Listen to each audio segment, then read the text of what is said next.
Minutes to 6, Ben Habib is with me. Ben, some breaking news, and is it a chance that the government have finally done something good?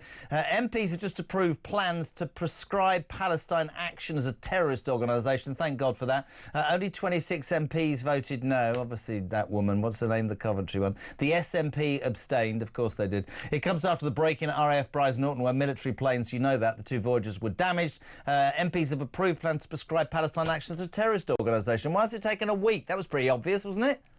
Absolutely. Do you know there are British groups that are domestic to this country that are proscribed in the UAE because of the extremity of the Islamist views that they hold, but they're perfectly legal here. I think there are about a dozen of them.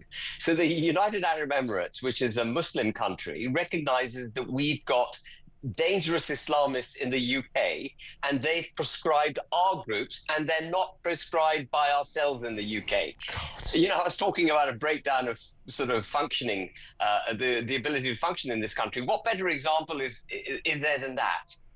Couldn't agree more. Are you happy to take a couple of calls with me? I want to go Absolutely. I want to go to North Yorkshire. Pam, JK here, and also Ben Habib. What do you want to say on Drive? Can I just say I absolutely love Ben Habib, so I think he's a fantastic politician. Can I just say I have no sympathy whatsoever for this woman, right? Rachel Reeves. She came in on a lie, right? The lie of the 2 billion deficit. If you've got a 2 billion deficit, 22 billion deficit, you do not give money away. You try to make money. I don't 100%. care about it. I've watched over months of her face on PMQs. She's got her bags under her eyes, have got bigger. She looks like she's absolutely lost it. I just can't wait for this government to disappear. Ben Habib? I'm a pensioner. Yeah. Well, that's sorry. No, I was going to say that's a really interesting point, isn't it? Because much as it was an edifying sight, and Pam is in North Yorkshire, absolutely spot on there, Ben. She had a pension, you know, her money for the fuel taken away, and Rachel Reeves, I'm sure, didn't lose sleep over that. That's what people think, isn't it, on the street? Absolutely. And they came in talking about this 22 billion, which Pam mentioned. And the first thing they did was cave into the unions and increase their salaries dramatically. And the next thing she did in the budget in October was to increase spending by 70 billion. Yeah. People have forgotten that. You know, she raised national insurance in order to try and get that money back. She needed to raise about 35 billion in taxes just to try and get the books balanced, and everyone focused on the national insurance. But actually, she increased spending by 70 billion. If you've got a 22 billion so-called black hole, you certainly don't spend another 70 billion. As we know, sorry, I mean, I could go on and on, but as we know, that increase in national insurance actually was deeply damaging to the employment market. So she created even more difficulties for herself because employers aren't employing, so more people are now on benefits. And it means the government has to pay more money out. Couldn't agree. Honestly, Pam, it is madness. Thank you for your call. Let's go to London. David wants to speak to Ben Habib and me. David, 2 minutes. What you got? Afternoon. Right. I hope Nigel's listening to this. I know he does sometimes. What do you mean sometimes? Around Ben's shoulder and get Ben back in the reform. Ben is wasting his time messing about on the sidelines. He should be with us. Ben Habib, you could answer that, not me. You do it. Was that Roger? Who was speaking It's there? David in London. David, it sounded awfully like a Roger that I know who might have said exactly the same thing. Well, it's not about me. It's about reform.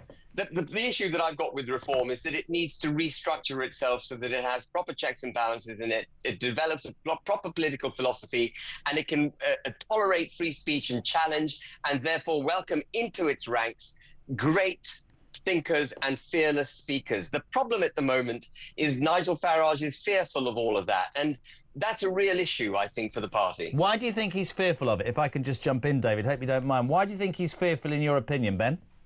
I think he's chastened by his UKIP experiences.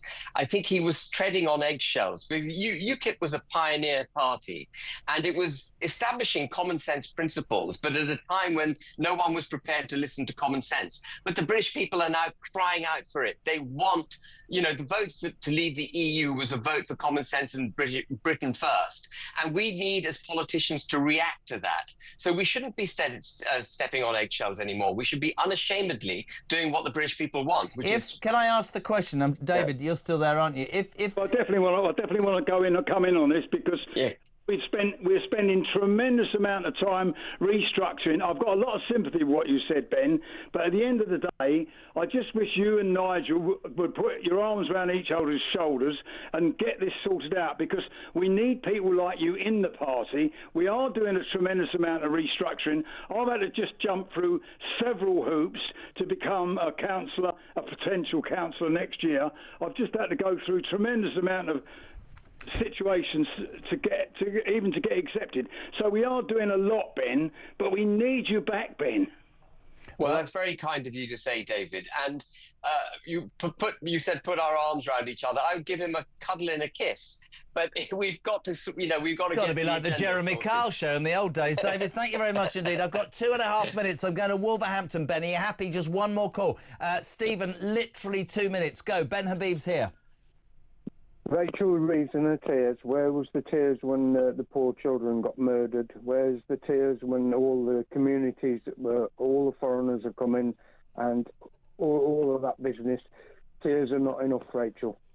You see, and thank you, Steve. That, Ben, just to finish, and it's brilliant to have you, that's the point. You know, on the one hand, you've got the most powerful fiscal person in this country showing tears, and on a human level, we don't like to see that, but that set the markets off, and we know what happens when that starts. On the other hand, you've got genuine, hard-working people. That's what the Labour Party said they cared about, working people, all saying the same thing. You didn't give a toss, did you, love, when you were taking away our winter fuel? You didn't care whether as a waspy woman you lied to my face or as a farmer. That's the problem the Labour Party had, because they made promises and they've reneged on them. The reason they got into power, Ben Habib, is because that's what forced the Tories out, because they didn't do what they said they were going to do.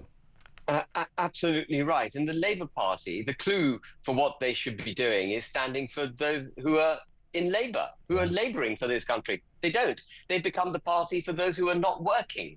Theirs is a dependency culture. It's not the promotion of the working and middle classes, which is where their efforts should be. It's the promotion of those who are on dependency. And what we've got to wean people off dependency, we've got to create aspiration, and we've got to give people the ability to fulfil their aspirations. Absolutely. It's very simple. It's a great word, that, to finish, aspiration. My friend, it's always a pleasure. I listen, I agree with that man in London. We need you. When I say we, this country needs you in some capacity. We love having you on. Ben Habib, thank you very much indeed. Just nearly, 6 o'clock.